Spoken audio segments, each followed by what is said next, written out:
Right, guys, yes, it's me, the mouth of the south of London. Yes, it's Delzinski, and today I'm talking WrestleMania 31 and Sting versus Triple H. What an epic match it was, and I've literally only just recovered from Sting losing at WrestleMania. I was shocked, and I think many of you guys were as well.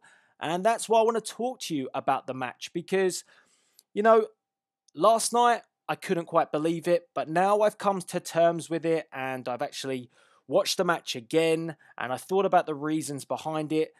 I possibly get it now, but I want to get your views, your opinions, and I'm going to give you my views and opinions, and hopefully you'll all get involved in the comments section below. So, first of all, I've just got to say, this was a great match. Kind of surprised where it was positioned in the card. I thought it would be a lot higher up. I thought potentially Rusev Cena would be lower down, but it was crazy. And the reason why I say that is because Triple H's entrance was crazy. Did I really think that Triple H, or should I have even doubted that Triple H wasn't going to steal the limelight in this match with the entrances, first of all? Because I thought Sting would definitely come out second. I thought Sting would have a much more epic entrance, but he didn't. And I think that's partly down to the lighting, because obviously it was in daylight, and for Sting you kind of need darkness, and we just didn't have that. But that's unfortunate. But obviously Sting had kind of a standard entrance. He had the drums at the beginning, a few people with Sting face paint on, and he came out, made his entrance. But then, wow, we had Terminator Triple H. Yeah, kind of a bit OTT, but do we expect anything less from the game when it comes to WrestleMania? It was kind of like, I think Sting even thought, what am I facing here? Yeah. It was great to watch as a spectacle, but did it not maybe devalue Sting's first WrestleMania? It kind of almost buried Sting at that point. But in reflection, I get it, because if you look at it, Sting is the vigilante. He's coming in. Triple H is the COO of the WWE. And, why would Triple H let Sting have such an amazing entrance? Triple H has got to stamp his authority. And that's exactly what he did. He gave himself the big entrance. That works in terms of storyline. So I completely get it. I may not agree with it, but I get why they did it that way. And it makes sense for Triple H to come out second. He would call the shots and say, I want to come out second. I want to make Sting wait first of all. And then I have my epic Terminator entrance. And that's exactly what happened. So looking back on it now, I do get it, but it doesn't mean I have to agree with it. So anyway, the entrances were quite interesting to start things off, and then the match continued. And first of all, got to say, Sting in epic shape. Everybody questioning whether he was going to wear a t-shirt at this match. No, he didn't, and he looked phenomenal. Triple H in just as good shape. That bruise on Triple H's leg, on his thigh, wow. I mean, that must be aching today big time. But Sting had his war marks as well. I mean, not just his war paint, but he also showed that this match definitely took its toll on him. But I thought overall, where people were questioning whether Sting could actually do it, I think he stood up to the test most definitely. The match as a whole was great. And we had some closure, as I said earlier on in this commentary, about the Monday Night Wars. Now, what I want to point out is that just a few weeks ago on Raw, the WWE and the commentary team made a point of, and even Sting made a point of making out that this was not WCW versus WWE. But did it not go that way at WrestleMania? Did it not become that? Because I thought it did. I thought it definitely went down that route when they said it wasn't going to go down that route, because you had DX come out at first, and then you had the NWO come out first. And, they both hit the ring, and it was almost, again, reigniting the Monday Night Wars. But the commentary team as well, with JBL, kept on stating about WCW. He kept saying that, he's invading, he's not wanted here. If it wasn't about WCW, then why would that matter still? And that was the issue that I had with JBL's commentary, but I always have issues with his bloody commentary, so take that as you will. But the actual interruption from DX, first of all, was crazy. Never expected it for 1 minute. The way they hit the ring, boom, just like that. Sting almost looking like he's going to get the victory with the Scorpion Deathlock. But DX hitting the ring and then trying to save Triple H, and then Sting getting hit with the pedigree, Sting kicking out, NWO coming out. It was really awesome to see all of this going down in the match.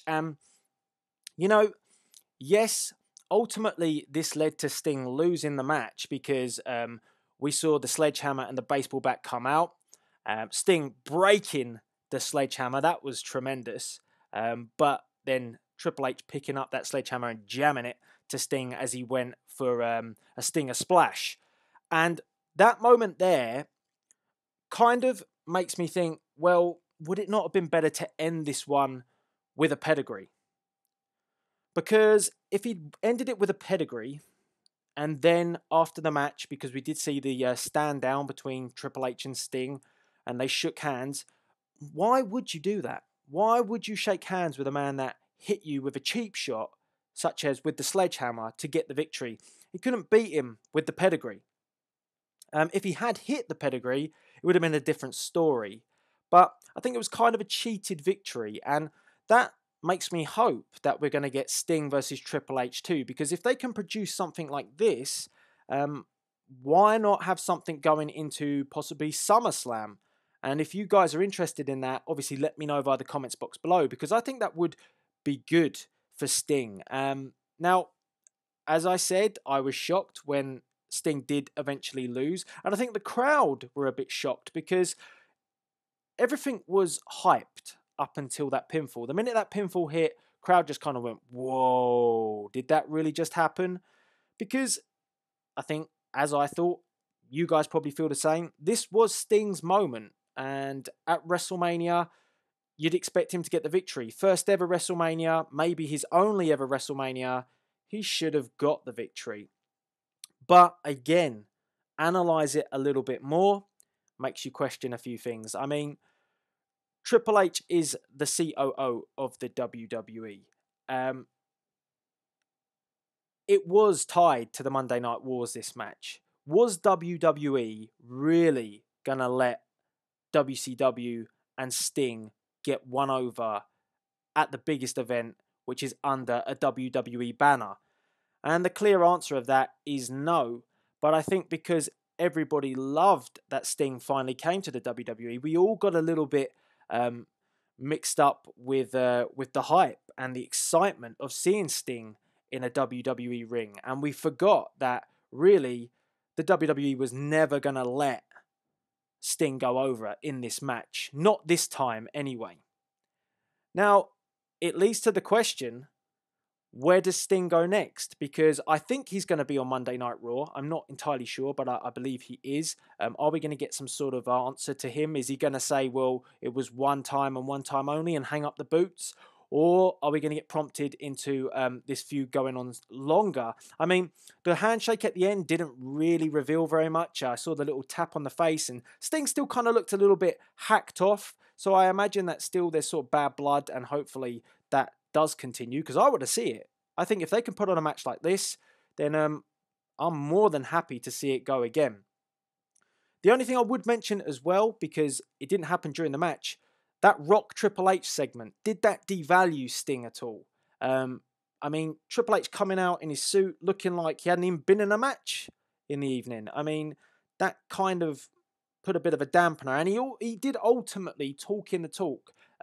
Put a bit of a burial on Sting, saying, nobody thought I would do it. I knew I'd do it. And, I once again put a stop to Sting. And it was almost like he killed off Sting. And I didn't think that was really necessary to go that far. I think you could have just left it as the match and be done with that. So it kind of took some emphasis off of Sting by having Triple H again in another segment later on in the evening with The Rock and teasing a possible another match which could happen at WrestleMania 32.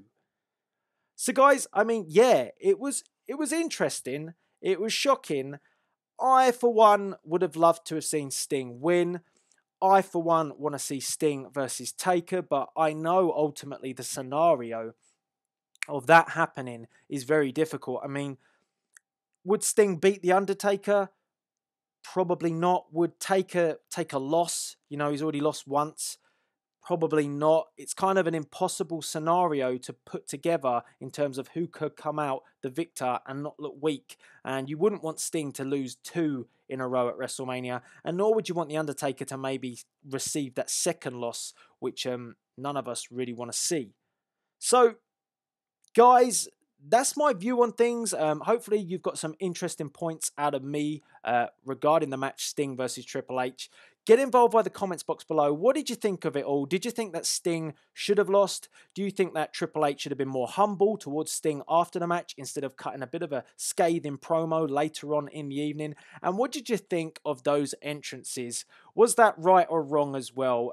You know, Terminator Triple H and then just standard Sting.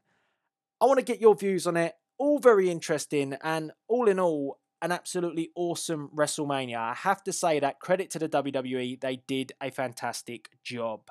All that's left to be said is please rate, comment, and subscribe. This is Delzinski, signing out.